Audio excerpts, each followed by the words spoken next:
Welcome to Ordinary People Doing Extraordinary Things, the podcast show. I'm your host, Carrie Roberts, and this is part of our Connected Conversation series where I bring on a mix of people to talk about a topic.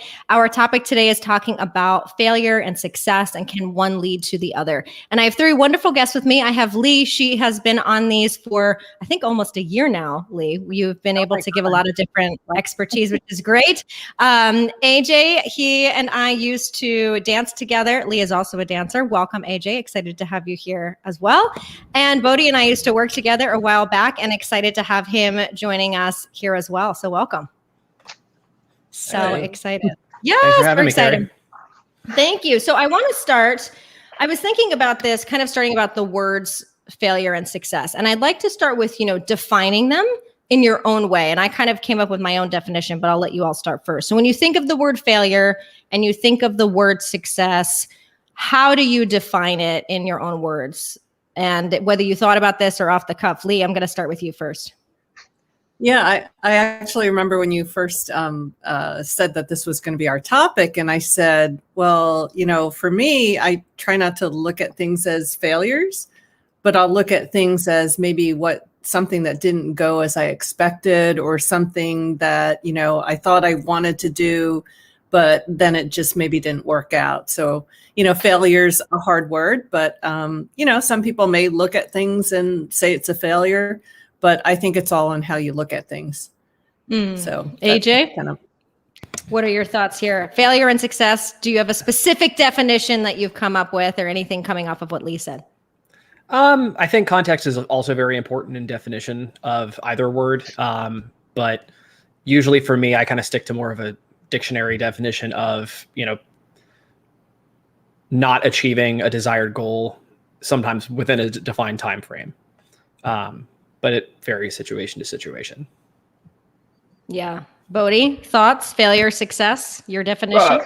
Yeah, I think that I mostly agree, I think, with what Lee and AJ have said. They succeeded. I don't know if they totally, they failed in meeting the exact dictionary definition, but that exactly is like, what is the context? What are you looking at that picture from? And when you look back on a potential success or failure later, is it still a success or failure? So I think just purely putting it out there is you've achieved at meeting a goal or a desired end state, or you did not. And then I think it really comes down to the relationship you have with that end result. Yeah, I was thinking, and it was funny because when I thought about it, it kind of came somewhat naturally. I was like, oh, I need to write this down so I don't forget. So I thought about it as failure was kind of this idea that you feel you did not meet the expectations that you or others set. And success is meeting those expectations that you or someone else set. Because I think sometimes failure or success is not always what we think it should be. It's sometimes what others think it should be. And similar to what Bodhi said, it's kind of like defining your relationship between those two. And so, whether it's personally or professionally, this idea of failure, I'd like to talk about that, if we can kind of all share stories, whatever you feel comfortable with, of times in that moment that either you thought something you did was a failure, or someone else externally thought it was a failure, or maybe you thought someone else thought it was a failure. Maybe they didn't say it, but you got this feeling, right? I've had that too. So Bodhi, do you have anything that you've kind of come across that you can think in your past, again, personally, professionally, that something at the moment felt like this feels like a failure of some sort? Yeah, and I think it really depends on what stage of life you're in. Like using a school or college example is really easy, where I wanted a certain grade in a class and I just couldn't even get close to it. But maybe a more concrete example is I was active duty Air Force. I'm in the reserves now, but when I first joined the Air Force active duty, I went in as a pilot trainee into a very prestigious program and thought that is what I wanted to do with my life. And as you start to really get involved there and understand the responsibilities placed on you and what it takes, I realized it wasn't the right fit for me. And so there is a process to choose to leave pilot training. And at the time, there was a very strong likelihood that I would have been kicked out of the Air Force completely because they were trying to get rid of officers at the time. And I had to go through a whole series of interviews with, higher ups, people in various levels of command, to explain why I want to leave. And of course, as those conversations went on, you start to really doubt yourself and feel like, am I failing in choosing to leave? And am I just not cut out for this? I'm just a failure overall. And so now looking back on it, I think it was the right decision. There are elements of regret, but I don't know that regret necessarily is failure. But, looking in the eyes of my instructors or maybe others that have always dreamed of being a pilot, I failed. So would you say it was more an external expectation you didn't meet, or did you feel that like internally you felt like you had failed? I think there's both. My relationship to it now is more about the external view of it being a failure. While I was there, I was used to succeeding or doing well in school or programs or things that I challenged myself with. So I remember prior to like officially making the decision to go through this process that I felt like, I'd failed because I just, for some reason or another, wasn't meeting my own expectations of myself. Yeah, I think it's interesting because you started with kind of school first. And I remember I tell my mom because I didn't even think about this till you said this. I tell my mom all the time, actually, this story, how grateful I am for her. So in high school, I was a good student, like not because I was naturally smart. I just worked really hard. So I was on the high honor roll all the time. And I remember I took a geometry class and I was terrible at it, like horrific. And my mom, of course, was like, well, go after school and get help. So I would go after school and get help, and it was not helping. And then my mom was like, all right, well, let's get you a tutor. And I was doing a tutor. Then it was like, the tutor was like, you're doing well, but I was still getting C's. And the lady was like, I don't understand. Like, are you just not showing it maybe how this teacher wants? They wouldn't move me out of the class. My mom was like, let's move you to a lower level. They wouldn't move me out of the class. And I remember feeling frustrated. I was like, I'm doing everything I'm supposed to be doing. We've tried everything. Nothing's happening. They won't let me move. So I'm just supposed to sit here and not get it and not do well. And I remember my mom, I was 16 years old, and my mom said to me, you know what, Carrie, just pass it. She was like, who cares? Like, if the teacher's not great, you don't like it, just pass it. And if you have to repeat it again, you repeat it at a lower level with a different teacher. And that moment at 16 of my mom saying that was like, oh, like the breath of like, oh my God, like, okay. And I did just pass it with the C. And it was the only C I got. And I was so happy to be out of there. But as a parent, to have my mom say something so simple, but so profound at a young age, took so much pressure off. And it didn't feel like a failure. It was just like, okay, this is just not my thing, clearly. Or maybe it's not the right teacher-student relationship. So I think that's kind of interesting. You kind of talking about school. AJ, anything that's kind of coming to mind for you, or, did you have any experiences in school that were similar? First of all, I like to say geometry sucks. That's the math I struggled most with as well. I had a very ornery teacher who also taught AP statistics and was convinced that her freshman honors geometry were supposed to be at the same level as her senior AP statistics students.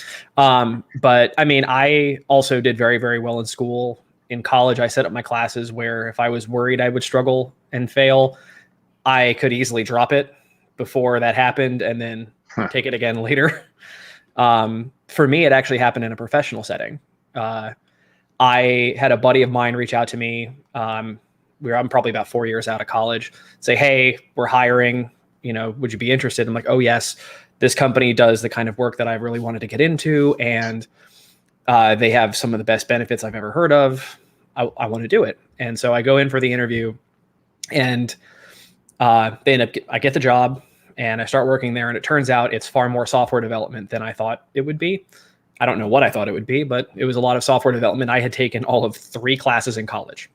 So I was trying to learn it. I had a couple friends who worked there who were trying to help me. And at 6 months, my manager told me, hey, you're not performing to the level we'd like to see. What do you need from us? And so they got me a mentor who I would work with. I'd go ask him questions. And I started staying later, trying to work on these whatever tasks we had to get done. And then after a year, they ultimately let me go. And what I was told is that your skills don't match company needs. It was a small company. They had very specific missions. They were a subcontractor to a much larger company. So they really didn't have a lot of diverse business, and they also didn't get to make a lot of the staffing decisions. Not to mention there were some significant budget cuts, but it was one of those things that I had to take the hit of, I'm not good enough to be here anymore. And I was sent home not knowing exactly where my paychecks were going to come from. And with that came a pretty big ego hit. And that was, I think the hardest part was trying to internalize it, because it was someone telling me that you have failed to meet our expectations, you have failed. And then I had to somehow flip that on its head and figure out, okay, what does this mean for me? Right. Yeah. Ultimately, I ended up pivoting my career. So I actually work on a very similar software development contract now, but I'm not doing the development. I flat out told them during the interview, I said, I want to do X, Y, and Z. And I can do some of the software development, but if you have me writing your code, you are either desperate or stupid. So, and we have plenty of talented developers. So I let them do their job, and my job is to make their job easier, which is a lot more my wheelhouse. In that moment when you first got let go, what would you consider it a failure? Sounds like now you look at it probably not so much, but I still think it was. Okay. It was, I was unable to, I had a full year working there, and I didn't figure out that it wasn't working. And so, I had to bounce back pretty quick, and I think I made the best of it. But at the time I'm like, I don't know what I'm going to do. Like, I need a job, but what job do I want to get? A lot of the stuff around here is software development. I actually, before I get to you, Lee, I'm just curious, as two men, Bodhi and AJ, do you, just as individuals, but also, I obviously can't speak for everyone, do men look at this type of stuff differently? I'm curious than women. Do you think that there's an expectation set for men, especially professionally, to be at a certain level, and could be challenging in a different way than it is for women? I'll let either of you answer if you have thoughts. Yeah. Go ahead, Bodhi. AJ. No, you first. All right. I think I came on to that same kind of thought process a little later in my life. I was in a relationship and I was in a totally different job that I wasn't very happy with. And because of that dissatisfaction, I wasn't really present in the relationship. I wasn't really present in my own life. It started this downward spiral. And not knowing what I wanted to do or where I wanted to work, knowing that I was unhappy with what I was doing, and I wasn't meeting the needs successfully of anyone around me. I realized how, what an impact not being happy in work had on me, and kind of digging into that some more, and trying to figure out my passion and all that kind of thing.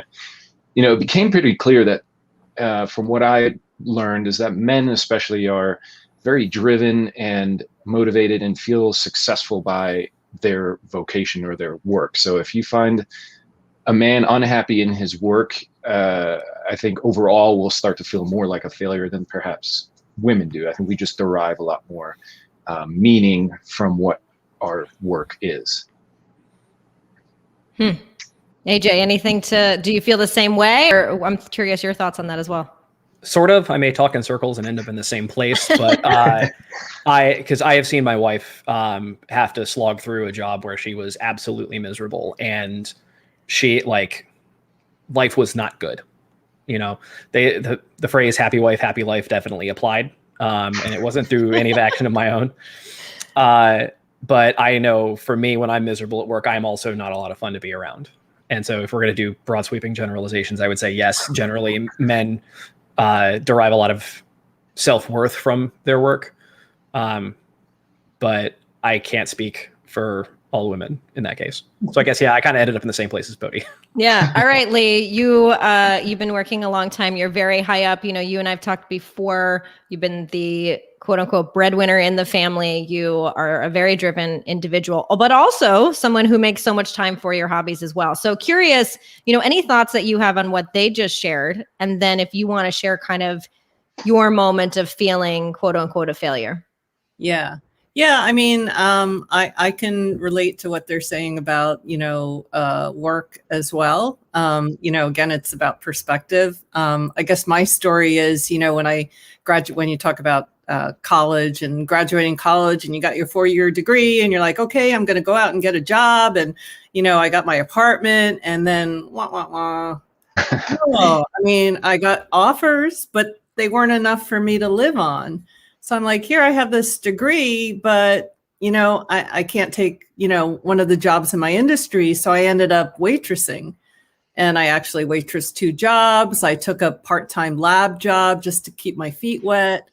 And then I had people at the restaurant saying, what are you doing here as a waitress? You got a degree, so there was a lot of that, like, you feel like, oh, am I ever going to get a job that I can, make a living off of and have a career? And, but, for me, I was like, you know what, I'm just going to keep slogging away. And, I'm making good money waitressing. I'm developing another skill, that I could use someday, maybe if I need to, fall back on it. And I just kept, trying for different jobs. And then I ended up getting a job for Frito-Lay. I'm a food scientist. So you think, Frito, but it had nothing to do with food science. It was driving a truck and packing chips. I know, Carrie, I kind of mentioned Yes. it. Which I love.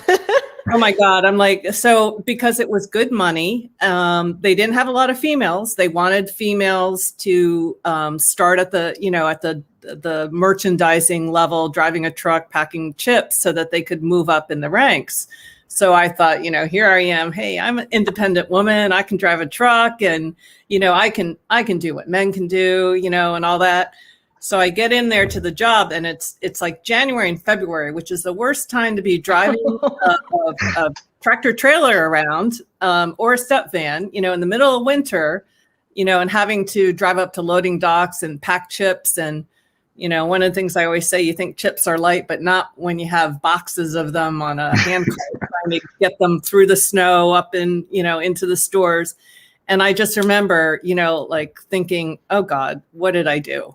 But I didn't want to fail, because it's like my first job, and, I'm making good money, but I mean, I'm literally working like probably 2 hours longer than everybody else trying to get my route done. And, I had no time off. I didn't sleep. You had to be there at like 5:30 in the morning. And I didn't finish until like 4:00 at night. I had no life.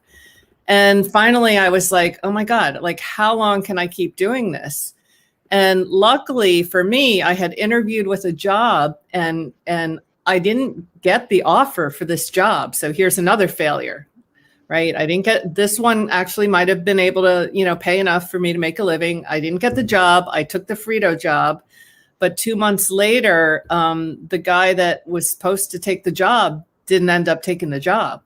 So they came back to me. I was their second choice, but it also put me in a good position to negotiate a higher salary too.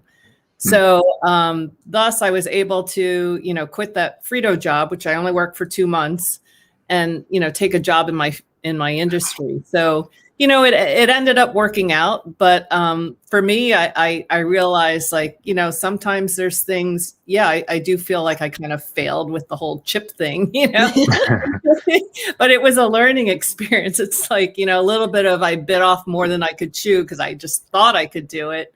And I had to accept that, no, you know what? I'm not good at this. I'm really not good at this. So that's what I learned from it. I think, all 3 of you kind of said it. I resonate with that too, that sometimes maybe it's not a failure, but it's a reaction of this isn't my path. I had that too, where when I first moved back to New Jersey, I was like, okay, I want to do marketing, and I'm still in marketing today, but in a different piece. And marketing is so broad. And the job I took ended up being a lot of like data back end. I was like, I effing hate this. And I remember my boss, she was much younger than me, and she just, like, no matter what I did, everything was wrong. Like, if I tried to do something on my own, she hated it. If I tried to do what she told me, she hated it. And I remember her one day just like being like, are you ever going to get this? And I looked at her and I said, no. I said, I don't think this is my thing. And I'm okay with that, and I think, because it's sometimes you're kind of like, trying to push yourself into something that you're like, wait a second, I'm not good at this, but I also don't even like it. So why do I care? and get upset and stressed out. I ended up quitting that job after 3 months, which still was more than long enough. But I think it is, is it a failure? That girl probably thought so. This person can't do anything. But I saw it as like, okay, well, this is not the area in marketing. So let's make sure I don't interview for those jobs anymore. So, it's similar to what each of you have kind of said. And I think that's an interesting piece. The other thing I wanted to talk about, we talked a little bit about our own internal. I would love if you could share also an external failure, meaning again, someone else, or maybe culturally or socially, there was something. And I'll give you an example. AJ, I don't know if you know this. So I owned a dance studio for about 7 years. And when I first owned it, I had my own space. I had my name up there. It had everything. It was very, very expensive. I had it for about 1.5 years, and I had to make that decision to say, okay, I can't continue doing this. This is a lot. Like how much space I'm going to have to fill. I was still working a day job, still trying to do the dance studio. And I made the decision to pull out of that rental lease. Thank God the guy let me. And I started renting per hour at various places. And at first I was kind of like, I don't know, like that's kind of sucks, but I made more money because now I wasn't paying so much overhead. I was only paying for the time I used. And I remember a few years later, a student's father had been with me for a long time. And he had said to me like, I just feel bad for you. Like, don't you miss having, that name, this studio doesn't have your name. Like, someday you'll get that back. And I looked at him and I was like, absolutely not. I was like, I'm making money now. I was like, so I'm good. Like, it's just kind of this expectation of, again, this idea that, well, if your name is in lights and it's this big to do and it looks great to everyone, that is success. But to me, it was like, I was happier. I was making more money. I could do what I wanted. I was paying for the time I used. And for me, that was a success. Whereas other people who had started with me from the beginning were like, this is kind of a quote unquote failure. So that was an interesting moment for me. I don't know if any of you have had that where someone said something similar, but you were like, actually, this is a plus. Bodhi, anything that comes to mind? I guess a couple of things. Like initially, when it maybe not the exact same scenario, but when you were talking, I feel like I had sort of a similar experience while I was a fitness instructor at a specific studio. But I think before I dive into that, what you just discussed really brings up the initial thing we came here with, and whether there really is success or failure. And, clearly from their perspective, it was a failure, and maybe the past you also saw that as a failure. But now that you've evolved, you realize that it no longer applies, or you can reframe based on the experiences of your life what success really means and what failure really means. And I think that's something I've been keying in on more and more as I've gotten older. I worked with a coach, and that was a big thing he always talked about, is understanding that events or maybe disappointments in life are meant to challenge you to see if you can integrate that knowledge and evolve to the next version of you, so that from that new level you can again face a failure and grow, and then move up to the next version of you, and like ultimately just evolve as a being. And now I've totally I was gonna say, no, I think that's very well said. I 100% agree. And I know you said you had a story that you were thinking of sharing. Yeah, I mean, I guess to make it short, I worked as an instructor at the studio, and we had our head trainer left, and so I filled in on that role. And the entire staff, we were all very close, had been working together for years. And finally, the owners brought in another head coach from outside, and her perspective on things were very different, super black and white, by the book, kind of, in a way devalued some of that family bond that we created. And so I think there was some expectations or demands that I didn't fully agree with, or I thought were not in the best interest of not only coaching people, but also just the studio as a whole. And granted, I wasn't in a place to make that decision, but I think it reflected in my behavior. I wasn't as maybe outgoing or supportive. And so ultimately, I ended up being released as a coach there. I just say it, Bodhi, fired. And, it was because their expectations had changed, or what they thought was valuable had changed. And that was in the eyes of like a handful of people. And, given the amount of feedback and kind of support I got from members and people that missed me, it wasn't the universal answer, but certainly in their eyes, what I was doing was a failure. I, didn't fully agree, but they have that choice. Well, and that just brings up, the idea of like, my dad always says likes attract likes, finding the people that are on the same wavelength, the same page as you in terms of values, not necessarily in thinking per se, but just, okay, we value the same things. I've definitely encountered that quite often. AJ, any thoughts on what we're talking about and anything that maybe you've experienced that's been external beyond what you've shared already?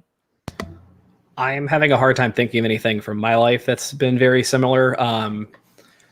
I've kind of been that guy who, like, as I was growing up, I continued to meet expectations or whatever. And I've been lucky to have a very supportive family. So if I pivot and change to something else, it's not like I feel bad for you. Like, that's shameful. Why are you doing that? If those discussions happen, it's not to my face. So I consider myself very lucky in that way. And I try to do my best to get an understanding of what reality actually is. So if I did fail, like, did I actually fail, or is that what was my part in this, right? Or is this just something somebody's putting on me? But I find in my case, at least, it's very rare it's the latter. Well, and that goes around, again, having a good support system, whether that's family, a spouse, friends, also at work, like we've been talking about. That's a huge piece of it. Because when you have that moment where you feel down and you have someone like, sometimes you're like, no, it's them. They see that it's the other person, or sometimes they're like, hey, it's just one thing, it's okay. And having that support is huge. So I completely agree. Lee, any thoughts here, on kind of what we're talking about as a whole, how we're kind of seeing these quote unquote failures leading to successes, or anything else from your life you'd like to share? Yeah, I mean, definitely, I grew up in Princeton. So there were a lot of, there was a big Chinese community, and there was a lot of high expectations, and, there's a lot of competitiveness, I think, in the Asian culture. My parents weren't like that. So I don't want to say, it was on them. It was really just because, I had to go to Chinese school, and, we had cousins, and all through, school, I wasn't the best student, and it did weigh on me, but part of me just didn't care, because I couldn't meet that. So, I kind of struggled with, feeling bad because I couldn't meet the expectations.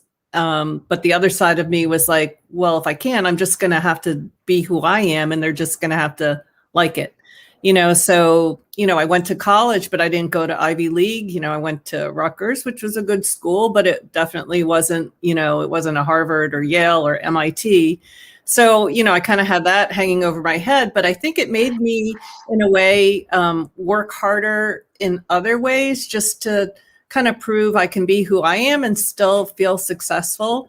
And it doesn't mean, that I have to make a ton of money or whatever. Success isn't always about like that. It's just finding my own way, and, not trying to live up to what other people think, and feel bad because I don't meet that, because there were a lot of areas I just always felt awkward in that community, because I was taller, I liked sports, and, I didn't get straight A's, and I didn't do well in Chinese school, so all those things. I didn't play piano well or violin, so it was a lot of that kind of stereotype. But, it partly was me thinking that I had to be that. And because I wasn't, that there was something, wrong with me, but there wasn't, it was just, I think in any culture or any family, there's always going to be some of that. And like I said, my parents were very supportive. So I'm very grateful that I, had that. And I found my own way. And I always used to say, I'm not book smart, but I got a lot of common sense. So that's got to be worth something. You are book smart too, Lee. So I just want to, and very talented in multiple ways. The amount of things that you could do, I'm always like, how does she have time? How is she able to do all this stuff? It's incredible, which, is also, again, about sometimes we think like, oh, I've had this feeling too of like, oh, sometimes I'm not doing enough. I have to do more. And it's like, where is that expectation coming from? And you kind of dig deep, is that something from someone else has put on me? Is that something from myself? Why do I feel that? Is it true? I don't know. Have any of you ever felt that before of, am I doing enough? And that could be personally or professionally. AJ, have you ever felt that? Oh my goodness, yes. Actually, as Lee was talking, it reminded me of, this is going to be kind of an answer to the previous question as well. But so in high school and college, I was in marching band. And in high school, we went to probably one of the high schools with the better band programs in the state. And our marching season ended every year with the state marching festival, where we would go perform our show, get graded on a score of 1 to 5, 1 being considered superior, 2 is excellent, 3 was, I think, good, and anything below that never happened.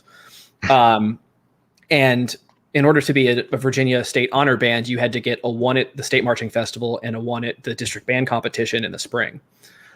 My junior year, we had been a Virginia Honor Band for 20 years. When the show was really ambitious, we went to the States, performed, and they were announcing everything at the end, and they come, Oakton High School, excellent. All the air left the room. Everyone felt like a failure. And it was, it's insane to be called excellent and still feel disheartened in retrospect. But that was one of those things that, it was so frustrating for those of us who felt like we put our heart and soul and left it on the field, and that it wasn't appreciated by the judges. And then there was also some internal blaming between who didn't pull their weight, who was being lazy, whatever. And it was a really long season. But that's one of those things that, we listen to the tapes, like, oh, like we're seeing this over here, like, trumpets straighten up or do this or do that, or like, I don't like the way this is arranged. We're like, we have no control over that. There's it being just one small piece of such a large group. You can look back in retrospect and say, what else could I have done, when really you couldn't. You need everybody moving in concert. So you're just one person that has to do their job and hope everyone else does theirs. Yes. I think, and also, from, dancing for so many years and being judged, I remember, it's funny, as you guys are talking, things are coming to mind now.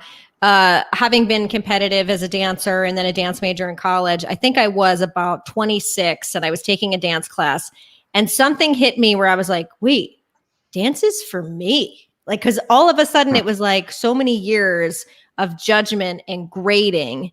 And again, talking about grades, I was a good student in college, and the damn C in ballet. And I was like, I literally can't get my leg any higher. And they were like, well, that's just where you're at. It's a level C. And I was like, that's fine, but I'm showing up, I'm doing everything, I'm working hard. There were people that barely would come to class, but they were technically better and would get an A. And I was like, this makes no sense. And again, I kept that kind of what my mom said, like, okay, it is what it is, like, whatever, and worked my butt off the next semester to move up. But I think like allowing myself for whatever reason in that moment at 26 in the class I took recreationally to have that breath of, it's not for them. It never was for them, but it's certainly not now. And now, when I've taught for many years, I do that with kids. AJ knows I do it with adults. I really feel dance and the art should be fun first.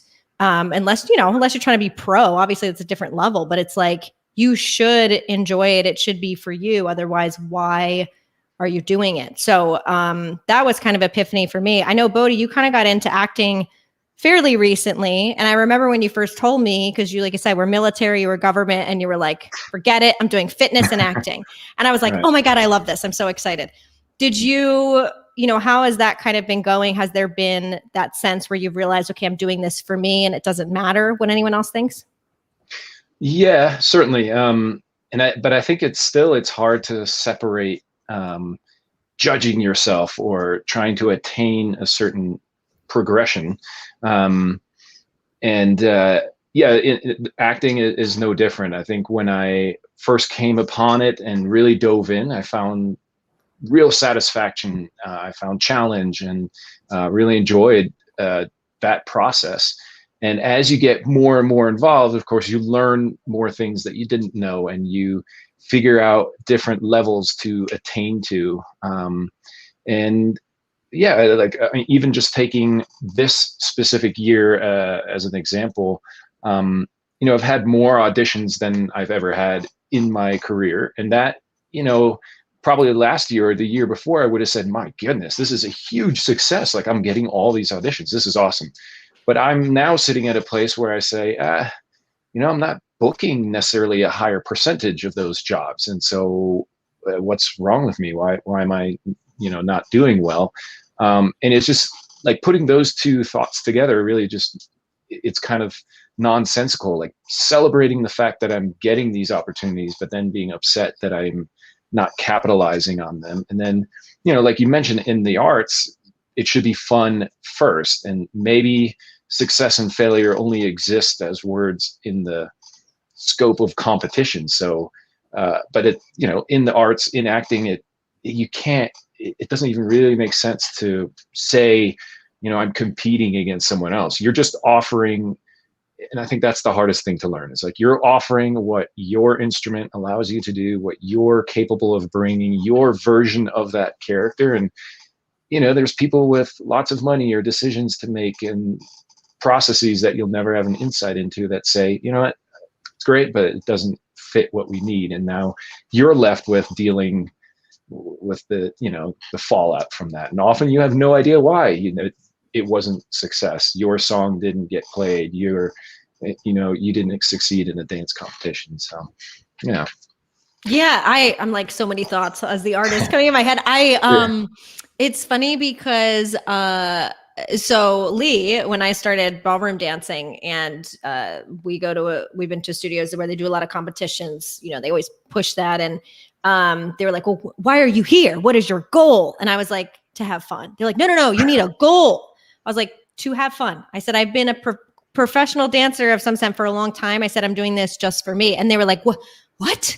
Like, it was just kind of like this odd response. And I said, there's nothing wrong with competing. I said, it's just not where I'm at mentally and emotionally. I was like, I just want to express. I just want to feel. I just want to move. I don't need to do the competition. That's not what I need right now. And I think it was interesting just to see their faces of like confusion. Well, that's what we do. That's what we've been doing a long time. But it can be, you can do things just for fun. I think as adults, we forget that. I asked a friend the other day, she has a week off. I said, "What are you going to do?" And she said, "I think I'm going to organize my garage." I said, "Don't you want to do anything fun?" Like, she's like, "Well, I don't know." That can be fun for some people. Well, I did tell her, I said, I started doing Facebook Marketplace, making some money on there. But I said, I was like, what do you do for fun? She said, "I don't know." And I think that that's kind of interesting, in general, but certainly in the arts as well. So that's funny that you say that. But I want to go back to something else you said, and Lee, get your opinion on this as well, of that concept of, you said, okay, I didn't book enough or whatever. And you're kind of like, what am I doing wrong? I have said that so many times. And my dad has always been like, you're not doing anything wrong. Like, take a breath, you're like, but I'm doing all these things. But then what happens, right? You do a million things. Such as life, nothing happens. And then everything happens. And you get like 3, 5, 6 opportunities. You're like, whoa, what do I do? Why is this happening? And my dad will be like, because you did 3 months of all this work. Like, that's what happens. And then you have people that are like, oh, how did you get all this? How did this happen? Oh, it just happened. You're like, no, I worked my butt off for 90 days doing all of this, for 12 hours a day. And people don't understand that behind the scenes. But I've definitely felt that. And then, eventually it's going to come. You don't know when, but that feeling of, oh, I have to keep going, but it's exhausting sometimes. Lee, have you felt that? Do you know what I'm talking about? Oh, yeah. I mean, just in general, the stage that I'm at now, I'm just loving it. And a lot of people, because I travel a lot, I do a lot of things now, and people say, "Oh my gosh, I love your life. You're so lucky." And I'm like, well, yeah, I'm lucky, but I really did work to get here. I mean, it didn't just like fall in my lap like, oh my gosh, all of a sudden here's free trips everywhere. I really worked my lifestyle to be able to be at this point, so that was everything that I learned, through my whole career. My life was always trying to, like you said, AJ, like, sometimes you have to pivot if something's not working.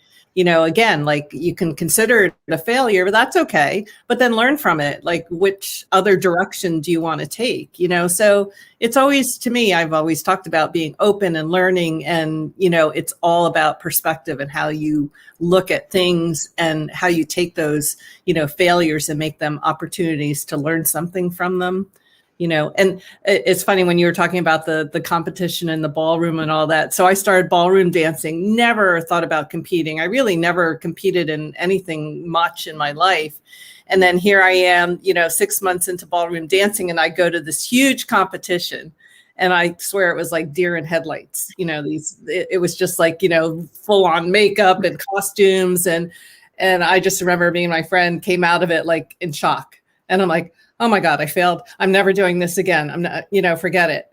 And a couple months later, I'm like, wait a minute, I'm going to do it again, but I have to do it for me. Like you said, I always say I'm doing these competitions because I like to, work on improving and dancing, and I love it and enjoy it. And that's what I have to remember. So when people say, do you get nervous? I'm like, well, a little bit, but I just am doing it from my perspective because I love it. And if I'm not doing that, if I'm not loving it when I'm in that competition, why the heck am I doing it? So Yes. It's just another way again to look at it, because you can put all that stress on yourself. And that's when I think you fail a lot of times. You put too much stress on yourself, and even like I might go in a competition, I'll say, well, I want to whatever place or whatever. But if you do that and then you don't, then you put that expectation, you feel like you failed. So I don't do that. I just want to do better than I did the last time, because I've worked at it. And I know the more that I do it, the more I'm going to enjoy it. So, it's just how I look at it. Yes, I agree. Part of these conversations, it's for other people, but it's also for me, of like hearing other people be like, yep, yeah, I've heard that before. Oh, I felt that before. There's something very calming about that, I think. And I actually, even with kids, I notice it. I don't have children of my own, but I've taught dance for a while. And I will notice it with kids, exactly what you just spoke about, Lee. I'll see an 8-year-old like misbehaving in class, not wanting to come in, wanting to go to the bathroom 500 times. And then I'll sit down with the child at 8 years old and I'll say, hey, do you like dancing? And I remember one little girl said to me, well, there's this really cool thing after school that I want to do, and I never get to do it because I have to come here. And I said, well, let me talk to your mom. And she's like, no, don't talk to my mom. Don't talk to my mom, because she doesn't want to get in trouble. She doesn't want to disappoint. And I spoke to the mom, and the mom had no idea. I think she felt embarrassed, but I said to her, look, she was taking 2 classes. I said, why don't you have her do the after school thing and do the second class and see what she thinks? I said, she doesn't like it. You want to put her in both. Let's just try it. What a different kid. She had her time with her friends. She was better in the second class. And I think like even young children know, it's just sometimes we have to be like aware, like, like you said, Lee, if we're getting stressed out or anxious about stuff, like maybe it's not the thing.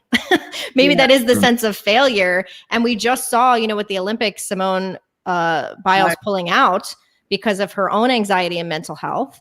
And I think that's a huge step. That's a huge win. To me, that is a success, more than maybe getting another medal that she already has. So I think that's an important point. So to kind of wrap things up, AJ, I'll start with you. How do you define success for yourself? When you feel like I'm successful, what does that feel like or look like to you? So one thing I try to keep in mind whenever I'm trying to determine if something was a success is that if I did everything I could to put myself in the best possible position to achieve what I wanted, there's something I think a lot of people overlook in life, and that's a stochastic element. There's a lot of randomness and chaos going on around us. And, you can't just put in X amount of hours of studying and necessarily get an A, like you said. Mm-hmm. Sometimes there are going to be those people who don't do the work and get straight A's. I had a friend like that, senior year calculus. The teacher had a deal. She's like, if you get an A on a 1 chapter test, you don't have to do the homework for the next chapter. He did the first chapter's homework, never did any more homework for the rest of the year. He's just really intelligent and was able to get away with it. And so, sometimes there are things outside of my control that don't allow me to achieve what I wanted to achieve when I did. But if I did everything that I could do, then I can walk away happy. I like that. That's really well said. Lee, how do you define success for yourself now? Am I happy? Mm-hmm. Is whatever I'm doing, does it make me happy? Are the people that I surround myself with, do they make me happy? Do I make them happy? So I think it's just being at peace with, what you're doing. And I try really hard now not to get overstressed about things, and that's taken a lot of work, and it still does. But, yeah, I always say I think you said in the beginning, who cares? Like if something goes wrong, if it's not, killing you or something, who cares? If you did something embarrassing or something didn't work out, nobody will remember in a week. You remember because you dwell on it. Just forget it, let it go. So that's how I define it, is just being happy. What makes you happy? Yeah, I like that definition. Before I get to Bodhi, for mine, I actually say it on this podcast quite often. I always say for me, it's being my full unique self. I ask myself that question all the time, and I'm very grateful at my day job. I can be my full unique self. I thank my boss for allowing me to do that. That's not always the case. Can I fully be who I am in every interaction I have? Can I do what I love? And can I spend time with the people I enjoy most? And I always kind of go back to that. Especially if I'm feeling stressed, because it's like, okay, is it meeting those three things? And if it's not, is this something that I want to continue doing? Is it just a moment? Or maybe this is not the right person, the right job, the right situation. So that's kind of been it for me for the last few years and kind of my North Star. Bodhi, how do you define success for yourself now? Yeah, I certainly have a definition for my internet service provider, but we'll get to that. Yeah. Other than that, I think I probably just need a little time on Lee's couch here. That really resonated with, letting things go and not dwelling on it. Obviously, me dropping out is now forever memorized on the internet. But I'll try and let it go out of my head. We just keep going. Okay. Yeah, exactly. He was never here. I think for me now, there's two things. Being willing to enter the arena, if you will. So like the actual journey of trying something, getting involved, being vulnerable, and allowing yourself to potentially fail, but at least experience what that journey is like. Because in the end, as you achieve a goal, as you find success, So I think being able to enjoy the journey and value that path that you're on to a success or failure is in itself a worthy success that some people are not brave enough to open up to or listen to themselves about. Am I truly happy, and what I'm going to do about it? And then the other thing is, it was while I was coaching, I came across a quote that said, "I never lose. I either win or I learn." And I think that is one of my favorite ways to kind of just look at success or failure in general, and I think it helps me pick myself up when things don't quite go how I'd hoped. And then, if it's meant to be, you now can attack that same goal with more knowledge from the failure and improve your odds of succeeding. I like these definitions, everyone. These are really good. So if people want to connect with you, Lee, where is the best place to do that? Yeah, well, I this time I put up my Instagram. I know, very smart. Follow me and you can message me there.